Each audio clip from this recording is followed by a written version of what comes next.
अब संयुक्त राष्ट्र महासभा में बैठना चाहता है तालिबान।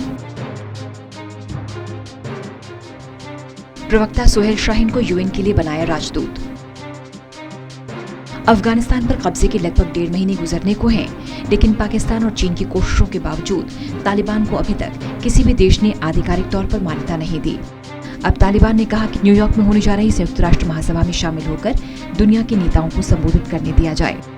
तालिबान ने दोहा में मौजूद अपने प्रवक्ता सुहेल शाहीन को संयुक्त राष्ट्र में अफगानिस्तान का राजदूत नियुक्त कर दिया। तालिबान के हर कदम पर पैनी नजर।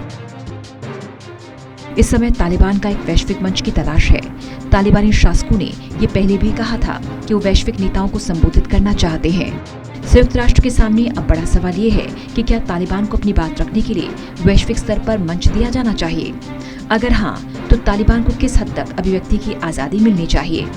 तालिबान की नई सरकार को मान्यता देने के संबंध में दुनिया काबुल के नए शासकों के हर फैसले पर पैनी नजर बनाए हुए है। तालिबान ने संयुक्त राष्ट्र की बैठक में बोलने की इजाजत मांगी। पत्र लिखकर बोलने की मांग की। तालिबान ने ये मांग संयुक्त राष्ट्र को खत लिखकर की है कि उन्हें भी न्यूयॉर्क में महाधिवेशन में भाषण देने के लिए आमंत्रित किया जाए। सोमवार को इस संबंध में तालिबान के विदेश मंत्री आमिर खान मुत्ताकी ने संयुक्त राष्ट्र महासचिव एंटोनियो गुतरेस को चिट्ठी लिखी। मुत्ताकी ने इस चिट्ठी में मांग रखी है कि अफगानिस्तान की ओर से उन्हें भी यूएनजीए में बोलने का मौका दिया जाए। गुतरेस की प्रवक्ता फरहान हक ने मुत्ताकी की चिट्ठी मिलने की पुष्टि की है। बीते महीने तक गुलाम इजाकल अफगानिस्तान सरकार का यूएन में प्रतिनिधित्व कर रहे थे। हालांकि तालिबान ने अपनी चिट्ठी में लिखा है कि इजाकल का मिशन अब खत्म हो चुका है, अब वो अफगानिस्तान का प्रतिनिधित्व नहीं करते हैं।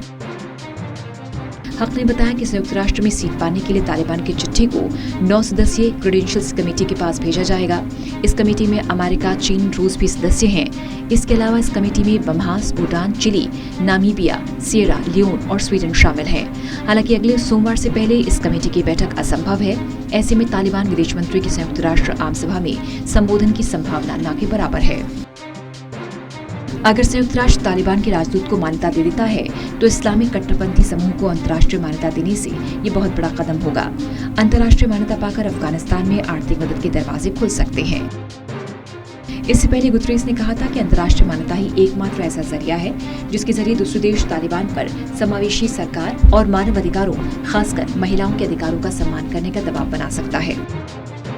इससे पहले साल 1996 से 2001 के बीच जब अफगानिस्तान में तालिबान राज आया, तब अफगान की चुनी हुई सरकार के यूएन एम्बेसडर ही देश का प्रतिनिधित्व करते रहे थे। उस समय क्रेडेंशियल कमेटी ने तालिबान के राजदूत को सीट देने से इनकार कर दिया था। कतर ने किया तालिबान का समर्थन। कतर के अमीर शेख तमीम बिन हमद अल थानी ने अपील की कि ग्लोबल लीडर्स तालिबान का बहिष्कार न करें। अफगानिस्तान में इस्लामिक अमीरात सरकार में पाकिस्तान को लेकर बवाल मचा हुआ है। 2 फाड़ हो चुके तालिबान के एक गुट ने काबुल में डेरा जमा दिया है, जबकि दूसरे ने कंधार से कमान संभाली है। बहरहाल दुनिया तालिबान के कारनामों से वाकिफ है। अगर संबोधन के लिए आगे प्रक्रिया बढ़ती है तो अमेरिका इसका विरोध कर सकता, इसलिए तालिबान के किसी प्रतिनिधि का बोलना मुश्किल सा लग रहा है। Special desk, total news.